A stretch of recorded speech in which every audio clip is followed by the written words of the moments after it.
Welcome to Social Skills Coaching. I'm Russell, founder of Newton Media Group. Today, we're going to help you learn to be more likable, more charismatic, and more productive. Stick around. Today is December 20th, 2022. Today's episode is from Patrick King's book, Train Your Empathy.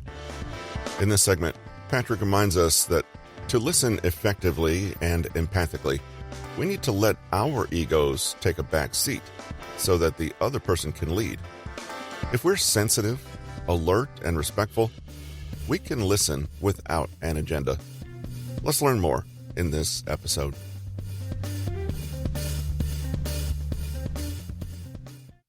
In this chapter, we're going to elaborate on the principle of getting our own egos and preconceptions out of the way so we can more clearly and genuinely see the person in front of us, i.e., empathize. When we listen to another person, we're not just being quiet and giving them a turn on the soapbox. Rather, we're creating an open space for them to be themselves, their real selves. To inhabit another person's worldview and deeply comprehend their state of mind and heart, you first need to actually know what it is, and this means listening. Too often, we listen with an agenda. We hear the person, but as we listen, we're busy deciding whether we agree or not, deciding how much their situation or opinion is like ours, thinking of something we can say that is similar to what they're saying, but which is about us, thinking about whether their account is accurate and reasonable, or whether we trust their recollection or the conclusions they're coming to, making a judgment on the rationality or appropriateness of their experience, trying to find an overarching theme of theory to put their experience in a neat little box, dreaming up solutions to their problem, including the problem of how they feel, listening for only those things we already know, like, or understand, and ignoring the other bits, thinking of the interesting and impressive thing we'll say once they stop talking, and so on. The temptation to do all the above is strong, but when we listen, that's all we do, listen, nothing else. Temporarily, we immerse in the world of another and step out of our own. In this new world, the other person is telling the story, and they decide what things mean. Our only job is to witness it as it's told. To do this, we suspend our own ego, our own assumptions, i.e., our own story, so that we can more clearly comprehend theirs. Empathic listening, then, is hard work. It requires us to be sensitive, alert, and respectful. We need to make an emotional connection. We need to open our perception so that we are genuinely hearing without judgment or without putting our own interpretations and assumptions into the mix. Empathy requires that we are accepting, supportive, and encouraging, yes, but our first job is to just be completely 100% present. Empathic listening is not just passively keeping quiet, but rather a subtle art composed of many separate skills. Skill 1, maximum attention. You've probably noticed, people all over the planet are seriously unhappy. Many people feel depressed, sad, lost, and alone. In an age of fractured attention spans and the relentless pressure to market and promote oneself as a product, many of us are feeling ignored, unseen, and unknown. The world around us is morphing and reshaping in complex and sometimes threatening ways, and yet one thing remains the same. Human beings all have a deep, almost primal hunger to belong. We all want to feel safe, respected, and understood. We all want to feel that our skills and perspectives are valued. We all want to play a role in our communities. The irony is that people who are hungry for this kind of validation are often themselves conversational narcissists who are unable to offer the same kind of attention and presence to others that they so wish they had. The result is a vicious circle of superficial connection. If you wish to be an empathic human being who breaks this cycle, practice first by giving your full attention to the human being in front of you.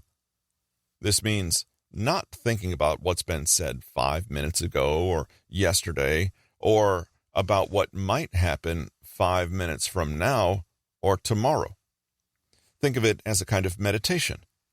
Every time your mind wanders to yourself or your phone or a judgment on what you're hearing, gently pull it back and simply observe, notice, listen.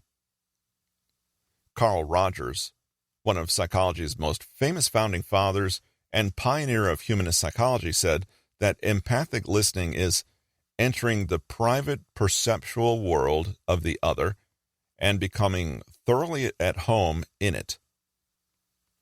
Get alongside the person you're speaking to and become a kind of companion walking with them in their world rather than standing outside of it passing judgment.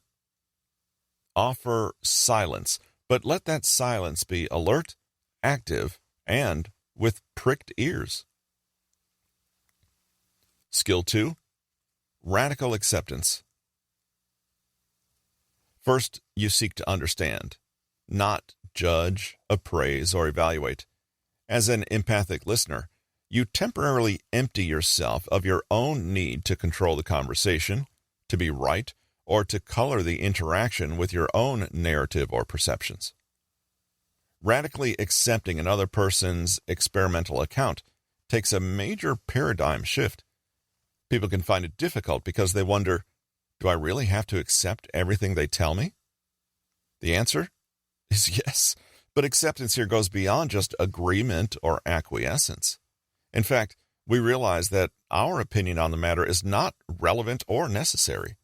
Only our awareness and presence is. If someone confides in us that they've had an abortion and that they now feel like a guilty murderer, the fact that you personally don't think of abortion this way is utterly, entirely irrelevant. They do. And all you're doing when you empathize is seeing, as far as you possibly can, what it means to be them and think this way. When we validate people this way, we're saying, you make sense. We look at their interpretation, their account, and their experience of events, and take as a given that this is what is real and true for them. In fact, we don't need to grant them this right by listening. Their story is complete and sufficient in itself, and our honor is to bear witness to it. The extent to which we accept is the extent to which we pause our own egos and immerse for a moment in theirs. You may be familiar with a common example. Someone says something like, "I'm such an idiot. I'm never going to get this right." And you jump in saying, "No way, don't say that. You're not an idiot." Though it comes from a good place, their response is ultimately based in non-acceptance because it sees the emotional reality and denies it.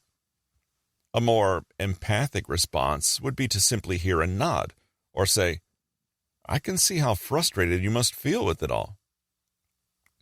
Remember the emotion wheel and labeling? If they say they feel like an idiot, well, accept that. Many people think of empathy and compassion as the words you say or the supportive advice you give, but there is immense power in just acknowledging what is real because when you do, you send the message, you are important. How you are feeling has value. I'm listening because what you're going through is worthy of attention. Skill 3, deep curiosity. How many of us genuinely find the people around us interesting? If we're honest, most of us think of ourselves as the center of the universe, understandably, and assume that the shallow surface we encounter in others is all there is to them. When you think about it, this attitude is deeply disrespectful and undermines the dignity and innate value of every person, whoever they are. Being empathic means truly understanding that everybody out there is the center of their own universe. The people you walk by in the street have as rich and complex an inner life as you do, and they are as attached to their joys and sorrows as you are to yours. Isn't that remarkable? The only way we ever encounter and know one another is when we communicate, reach out, and share. And yet when we do, so many of us waste time on superficialities, boring conventions, and inauthentic personas that hide who we really are. Ask questions is good advice, but don't ask questions simply because you believe it's polite and it makes you seem like you're paying attention. Ask because you genuinely want to bridge the gap between you and the other person. Ask because there's a whole other fascinating and unknown universe inside that person's skull, and you want the privilege of getting to explore it a little. If this concept feels difficult, imagine it from the other side. What would it feel like for someone to genuinely, sincerely want to know about your world from the inside out? Wouldn't it feel liberating and encouraging to have someone truly hear you without judgment, without interrogating or arguing, and listen to your unique perspective with total openness and interest, even wonder? Well, this kind of deep validation is a gift that we ourselves can offer others anytime we listen with empathy. Ask questions that create space in which the other person can expand. Ask to understand. A question can be like an attack. We can look at something and ask, "What are you and what do you mean?" as though we are demanding it justify itself to us. But a question can also be a gentle invitation, a soothing caress, a friendly and conversational gesture, or a kindness. Consider the following questions. How do you feel about all this? What happened then? Can you tell me more about X? What do you mean when you say X? How are you making sense of all this? Has this happened before? How did you cope with it? What do you think you want right now? I want to understand, why did X happen? Listening is active. Beyond the three attitudes described above, there are three main techniques you can use for practicing empathic listening. 1. Mirroring, copying, or repeating. 2. Paraphrasing what's been said. 3. Reflecting on the emotional content, sometimes with questions or labeling. More on all three of these in a later chapter. For example, someone is sharing with you some deep concerns about their competency at work. To mirror, you literally repeat what you've been told. I'm such an idiot. An idiot? Nothing new is added. 2. To paraphrase, you verbally offer the content back to the speaker, but somewhat rephrased to show not just that you've heard, but have comprehended. Seems like you're not confident in your abilities right now. 3. To reflect on emotional content, go a little deeper. Do you think you're feeling a little overwhelmed with the tasks you're given? The emotion is labeled and reflected back. Take a look at how the principles of maximum attention, radical acceptance, and deep curiosity play out in the following conversation, and see if you can spot where the listener is using mirroring, paraphrasing, and emotional reflection to show their empathy. Tell me all about it. I know this has been bothering you for a while. Yeah, I don't know. I'm at my wit's end with it all. To tell you the truth, I feel like I have no idea what I'm doing most days. I'm such an idiot. An idiot? Yeah, an idiot. And people are noticing, you know? When they hired me a month ago, They had no idea, clearly. Right. You mean they had no idea that, well, that I don't know how to do my job. I actually feel like a fraud. How many more mistakes can I make before they ask me to pack up and leave? I'm dreading it because every day at work could be it. It? Well, the day they find out they hired the wrong person. Wow. Look, I don't mean to say I'm a complete idiot. I mean, obviously, I do know how to do my job. It's just that silence, letting the other person continue without jumping in to complete their sentence. It's just that it's a lot all at once, you know? Yeah, it's a lot. Do you think you're feeling a little overwhelmed with all the tasks you're given? Oh, totally. And actually, I don't feel like I can ask for too much help, you know? And I think that's making me pretend I'm coping better with it than I am. I'm not coping. Notice how in the above conversation, Speaker A, the listener, has not put any of their own judgment, interpretation, or assumptions into Speaker B's story. But because Speaker A can reflect, ask questions, show interest, and offer respectful silence, Speaker B is actually starting to arrive at their own conclusions about the problem, i.e., that they are feeling overwhelmed and may need to ask for help. It's Speaker B who's gradually coming around to a possible solution, not Speaker A who is suggesting that advice. Returning to our emotion wheel, Speaker A might have noticed that the initial emotion of anger at the self, that is actually covering deeper and more primary emotions of fear and surprise, manifesting as feelings of stress and overwhelm. But rather than outright offering this observation, Speaker A only gently asks, "Do you think?" leaving plenty of room for Speaker B to explain things in their own words on their own terms. Take a look at the same conversation conducted without the skills of empathic listening. Tell me about it. I know this has been bothering you for a while. Yeah, I don't know. I'm at my wit's end with it all.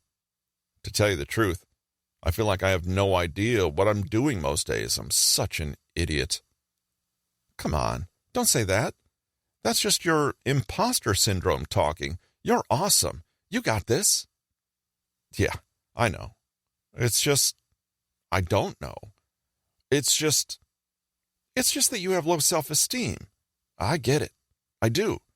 I battled low self-esteem for years. Trust me when I say I know it when I see it. Yeah? Oh, man. You want to talk about feeling like an idiot? You should have seen me my first year at Goldman. I was a wreck. I felt like I had a panic attack every morning. I'm not joking. But you've got to meditate. Believe me. Just one day at a time. Mindful, you know? That's the secret. Uh-huh. Keep trucking. You'll be fine. I'm proud of you. Thanks. From the outside, this may seem to many people like a compassionate and friendly conversation, but hopefully you can see things with a bit more nuance.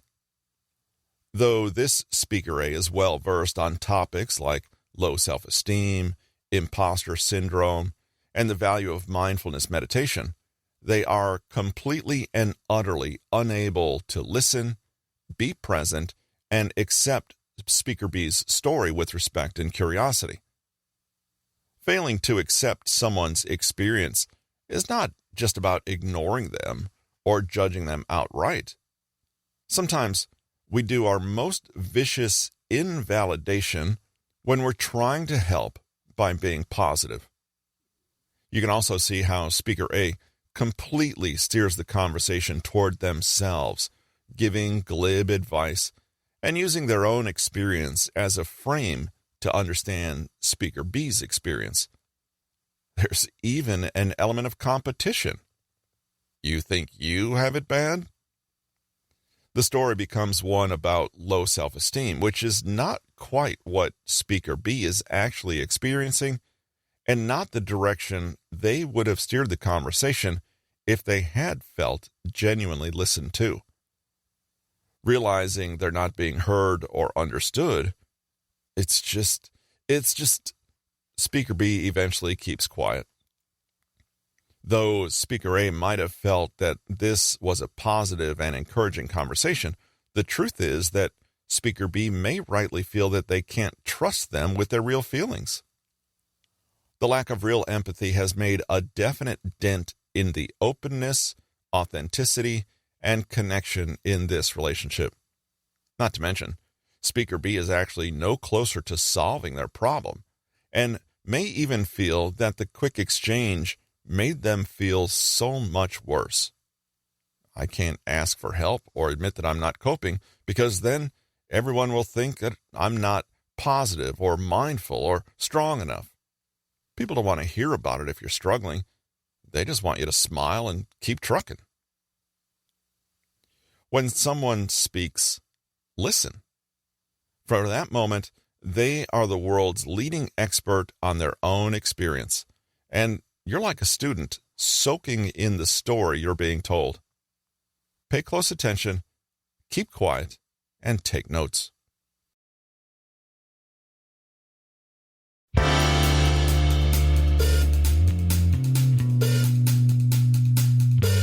That's it for this week's episode of Social Skills Coaching.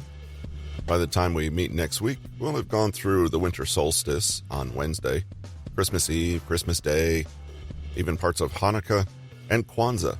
In whatever way you celebrate the holidays, we hope you'll stay safe and enjoy your time together. Join us next week for our final episode of the year, and be sure to sign up for the author's email at bit.ly/PK Consulting, and check us out at newtonmg.com.